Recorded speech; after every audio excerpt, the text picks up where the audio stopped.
നെന്മാറ സജിത കൊലപാതക കേസിൽ പ്രതിയായ ചെന്താമരയ്ക്ക് ജീവപര്യന്തം തടവ് ശിക്ഷ വിധിച്ചിരിക്കുന്നു കോടതി. കുറച്ച് മിനിറ്റുകൾ മാത്രം കോടതി നടപടികൾ ആരംഭിച്ച് വളരെ വേഗത്തിൽ തന്നെ കോടതി ആ വിധി പ്രസ്താവത്തിലേക്ക് കടക്കുകയാണ് ഉണ്ടായത്. ഗൂഗിൾ കൂടുതൽ വിവരങ്ങൾ ഇപ്പോൾ 1.25 ലക്ഷം രൂപയുടെ പിഴ, ഒപ്പം തന്നെ ജീവപര്യന്തം തടവ് ശിക്ഷ, മറ്റെന്തെങ്കിലും നിരീക്ഷണങ്ങൾ സ്ഥിരമായി അല്ലെങ്കിൽ കുറ്റവാസനയുള്ള ആളാണ്, കൃത്യമായ ആസൂത്രണത്തോടെയാണ് കൊലപാതകം നടത്തിയതെന്നൊക്കെ കോടതി പറയുകയുണ്ടായി. മറ്റെന്തെങ്കിലും കൂടി പറയുകയുണ്ടായോ? അതിനുശേഷം നടത്തിയ ഈ കൊലപാതകങ്ങളെക്കുറിച്ച് എന്തെങ്കിലും ഒരു പരാമർശം അത് ഉണ്ടാകുമോ എന്നറിയില്ല, പക്ഷെ അങ്ങനെ എന്തെങ്കിലും ഉണ്ടോ?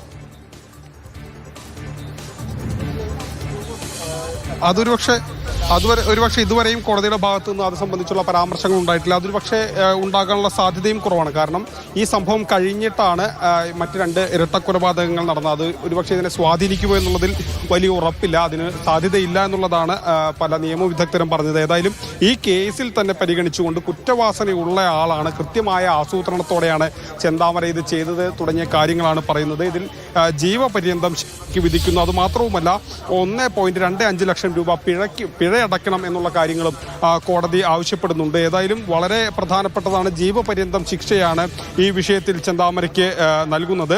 ഇനി കോടതിയുടെ കൂടുതൽ നിരീക്ഷണങ്ങൾ എന്തൊക്കെയാണെന്നുള്ളത് അറിയേണ്ടതുണ്ട്. ഈ കേസ് ആദ്യത്തെ, അതായത് പാലക്കാട് ജില്ലാ അഡീഷണൽ സെഷൻസ് കോടതി ആദ്യ കേസായാണ് ചെന്താമരയുടെ കേസ് പരിഗണിച്ചത്. ആ കേസ് പരിഗണിച്ച ഉടൻ തന്നെ ഇത്തരത്തിലുള്ള പ്രതി കുറ്റക്കാരനായ ആണ്, അല്ലെങ്കിൽ ആ കാര്യങ്ങളൊക്കെ കഴിഞ്ഞ തവണ പറഞ്ഞിരുന്നു, കുറ്റവാസനയുള്ളയാളാണ്, കൃത്യമായ ആസൂത്രണത്തോടെയാണ് ഈ കൊലപാതകം നടത്തിയത് തുടങ്ങിയ കാര്യങ്ങളെല്ലാം പറഞ്ഞിരുന്നു. അതിനുശേഷം ആണ് ഈ ഒരു വിധി ഭാഗമായി വന്നത്.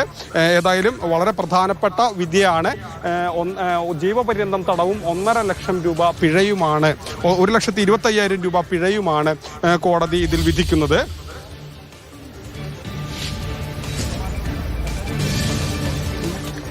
നെന്മാറ സജിത കൊലപാതക കേസിൽ ഇപ്പോൾ കോടതിയുടെ ശിക്ഷ പ്രഖ്യാപനം ഉണ്ടായിരിക്കുന്നു. നെന്മാറ സജിത കൊലപാതക കേസിൽ ജീവപര്യന്തം ശിക്ഷയാണ് ചെന്താമരയ്ക്ക് കോടതി വിധിക്കുന്നത്. ഒപ്പം 1.25 ലക്ഷം രൂപ പിഴയും കൊടുക്കണം. 2019 അയൽവാസിയെ സജിതയെ ചെന്താമര വളരെ ക്രൂരമായി വെട്ടിക്കൊലപ്പെടുത്തിയത്. തൻ്റെ ഭാര്യയും മകളും പിണങ്ങിപ്പോകാൻ കാരണം സജിത എന്നൊരു ദുർമന്ത്രവാദി പറഞ്ഞതിൻ്റെ അടിസ്ഥാനത്തിൽ അയൽവാസിയായ സജിതയെ വളരെ കൃത്യമായ ആസൂത്രണത്തോടെ ഇയാൾ വധിക്കുകയായിരുന്നു, ക്രൂരമായി കൊലപ്പെടുത്തുകയായിരുന്നു. അതിനുശേഷം ആ കേസിൽ തന്നെ ജാമ്യത്തിലിറങ്ങിയപ്പോഴാണ് സജിതയുടെ ഭർത്താവായ സുധാകരനെയും സുധാകരൻ്റെ അമ്മയെയും ഇയാൾ കൊലപ്പെടുത്തിയത്. അതിനുശേഷമാണ് ഇയാളെ ഒരുപക്ഷെ ആ കൊലപാതകങ്ങൾക്ക് ശേഷം ഇയാളെ കണ്ടെത്താനുള്ള ശ്രമങ്ങളൊക്കെയാണ് വലിയ വാർത്താ പ്രാധാന്യം നേടിയതും ഇയാളെ കണ്ടെത്തുന്നതുമൊക്കെ നമ്മൾ കണ്ടതാണ്. അതിനുശേഷം ജയിലിലേക്ക് എത്തുമ്പോൾ ജയിലിൽ പോലും ഒരു ഭീകരത വിതയ്ക്കുന്ന നിലയിലായിരുന്നു. സഹതടവുകാരൻ തന്നെ അവിടെ നിന്ന് മാറ്റണമെന്ന് ആവശ്യപ്പെടുന്നു. ഇയാളെ പിന്നീട് ജയിൽ മാറ്റുന്ന സ്ഥിതിയൊക്കെ ഉണ്ടായി.